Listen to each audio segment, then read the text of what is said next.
Saudi അറേബ്യയിലെ Riyadh ജയിലിൽ കഴിയുന്ന കോഴിക്കോട്ട് ഫറൂഖിലെ അബ്ദുൾ റഹീമിന്റെ കേസ് റിയാദിലെ കോടതി ഇന്നാണ് പരിഗണിക്കുക. ജയിൽ മോചന ഉത്തരവ് ഉണ്ടാകുമെന്ന പ്രതീക്ഷയിലാണ് എല്ലാവരും. അബ്ദുൾ റഹീമിന്റെ കുടുംബവും നിയമസഹായ സമിതിയും ഒക്കെ തന്നെ അത് പ്രതീക്ഷിച്ചിരിക്കുകയാണ്. സൗദി അറേബ്യയിലെ ജിദ്ദയിൽ നിന്ന് ജലീൽ കണ്ണമംഗലം തത്സമയം ചേരുന്നു. Jaleel, good morning. ഇന്നെങ്കിലും റഹീമിന്റെ കേസ് ഒരു ക്ലൈമാക്സിൽ എത്തുമെന്ന് നമ്മൾ വിശ്വസിക്കുകയാണ്. കാരണം ആളുകൾ കാത്തിരിക്കുകയാണ്. കോടതി പഠിക്കാൻ സമയമെടുക്കുന്നു, അത് നമുക്ക് മനസ്സിലാകുന്നു. പറയൂ വിവരങ്ങൾ. SKN, good morning. കഴിഞ്ഞ ജൂലൈ 2 മുതൽ, അതായത് ജൂലൈ 2-ന് അബ്ദുറഹീമിന്റെ വധശിക്ഷ കോടതി റദ്ദാക്കിയത് മുതൽ 5 തവണ മാറ്റിവെച്ച കേസാണ് ഇന്ന് വീണ്ടും പരിഗണിക്കുന്നത്. ജൂലൈ 2-ന് വധശിക്ഷ റദ്ദാക്കിയെങ്കിലും ജയിൽ മോചന ഉത്തരവ് ഉണ്ടായിട്ടില്ല. അങ്ങനെ കേസ് മാറ്റിവെച്ച് കഴിഞ്ഞ ഡിസംബറിന് കേസ് പരിഗണിച്ചിരുന്നു. അന്ന് കേസ് ജനുവരി 15-ലേക്ക് മാറ്റി വെക്കുകയായിരുന്നു. ഇന്നെങ്കിലും കേസ് പരിഗണിക്കുമ്പോൾ മോചന ഉത്തരവ് ഉണ്ടാകും എന്ന് തന്നെയാണ് പ്രതീക്ഷ.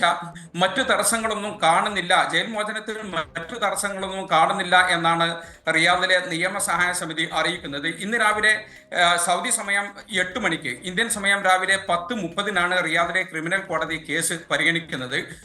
ഓൺലൈൻ വഴിയാണ് കേസ് പരിഗണിക്കുന്നത്. ആ സമയത്ത് ഓൺലൈൻ വഴി അബ്ദുറഹീമും അഭിഭാഷകനുമെല്ലാം ഹാജരാകും എന്നാണ് കരുതുന്നത്. കേസ് നീളാനുള്ള പ്രധാനപ്പെട്ട കാരണം പബ്ലിക് ഒഫൻസുമായി ബന്ധപ്പെട്ട കേസ് തീർപ്പാകാത്തതാണ് എന്നാണ് കരുതുന്നത്. വധശിക്ഷ നേരത്തെ റദ്ദായതോടെ പ്രൈവറ്റ് ഒഫൻസുമായി ബന്ധപ്പെട്ട കേസ് തീർന്നു. ഇനി പബ്ലിക് ഒഫൻസുമായി ബന്ധപ്പെട്ട കേസ് തീരാറുണ്ട്.